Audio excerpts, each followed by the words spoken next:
Hello दोस्तों, कैसे हैं आप सभी। उम्मीद करती हूँ आप सभी भी बहुत अच्छे होंगे।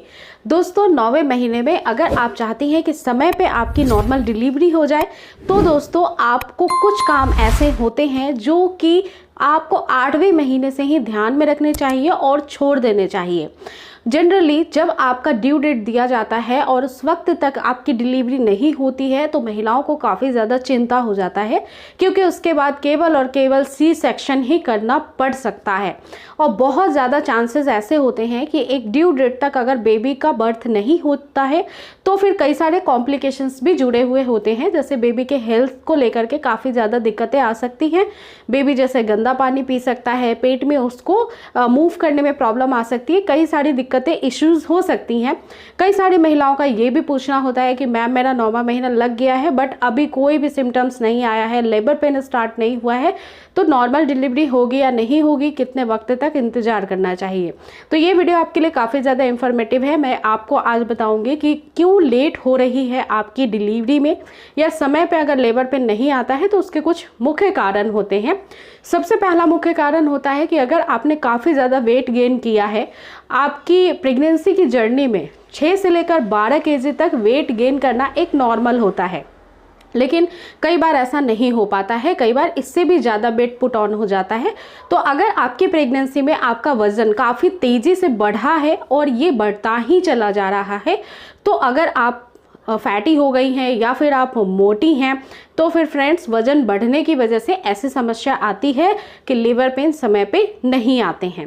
इसका दूसरा मुख्य कारण होता है फ्रेंड्स कि अगर आपकी यूट्रस के अंदर जो एम्नियोटिक फ्लूइड होता है, एक तरह का पानी तरल पदार्थ जिसमें बच्चा तैरता रहता है, तो या वो बहुत ज़्यादा हो जाना या वो ज़रूरत से कम हो जाना, ये दो बातें होती हैं जिसमें कि अगर आपका लेवल जो है एम्नियोटिक फ्लूइड का जब आप स्कैन कराती हैं उसमें बहुत देखा जाता है इन चीज़ों को, अगर वो ज़रूरत से ज़्यादा है या ज़रूरत से कम है तो दोनों ही परिस्थिति में नॉर्मल डिलीवरी नहीं हो पाती है। कई बार ऐसा होता है फ्रेंड्स कि सिम्टम्स आपको नहीं आते हैं, ड्यू होता चला जाता है, या फिर समय पे जो डीडी दिया गया है, आपको ड्यू डेट दिया गया है, तब तक आपको कोई सिम्टम्स फील नहीं होता है।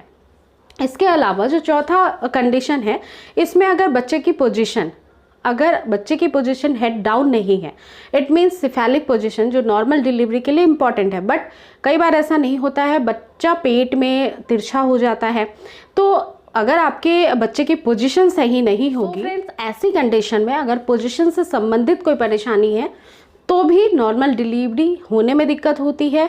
क्योंकि अगर बच्चा हेड डाउन कर लेता है तो आपके पेल्विक मसल्स पे काफ़ी ज़्यादा तनाव आता है, जिसकी वजह से बच्चेदानी का मुंह समय पे खुलता है, लेबर पेन आते हैं।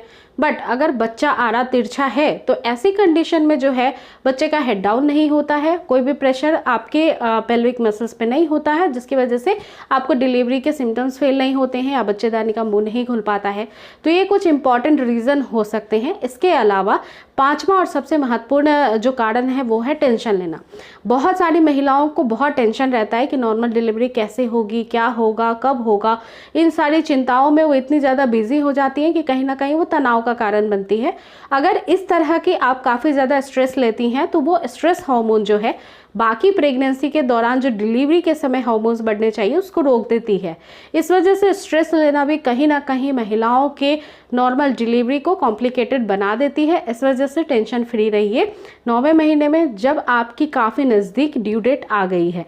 तो चलिए, ये तो कुछ कारण हो गए थे जिसकी वजह से आपकी ड्यू डेट जो है उस समय तक आपको लेबर पेन नहीं आते हैं या डिलीवरी नॉर्मल होने में दिक्कत होती है। बट अब मैं आपको बताऊंगी कि आपको कुछ ऐसे काम हैं जो 8वें महीने से स्टार्ट करनी चाहिए। अगर हेल्दी प्रेगनेंसी की जर्नी है, कोई कॉम्प्लिकेटेड नहीं है सिचुएशन, तो आप अच्छे से एक्टिव रहिए, क्योंकि 9वें महीने में नॉर्मल डिलीवरी के लिए आपकी बॉडी अच्छे से जो है फ्लैक्सिबल होनी चाहिए। दूसरी बात जो है आपके ब्लड का सर्कुलेशन बॉडी में बहुत अच्छा होना चाहिए। तो इन सब चीज़ों को बैलेंस्ड में रखने के लिए एक्सरसाइज बहुत अच्छा विकल्प होता है। एक मॉडरेटेड एक्सरसाइज जो डॉक्टर के गाइडेंस में किया जाए वो बहुत बेस्ट होता है। और कुछ ऐसे कॉमन एक्सरसाइजेज होते हैं जो हेल्दी प्रेगनेंसी में आप कर सकती हैं, जैसे अच्छे से टहलना स्टार्ट करिए, 30 से 40 मिनट तक टहलना स्टार्ट करिए। आप मेडिटेशन कर सकती हैं, योगा का सहारा ले सकती हैं, कुछ ऐसे बटरफ्लाई तितली आसन होता है वो कर सकती हैं, स्क्वाट पोजीशन उखरू पोजीशन में बैठ करके झाड़ू पोछा कर सकती हैं। तो इस तरह के कुछ काम करिए, एक्टिव रहिए।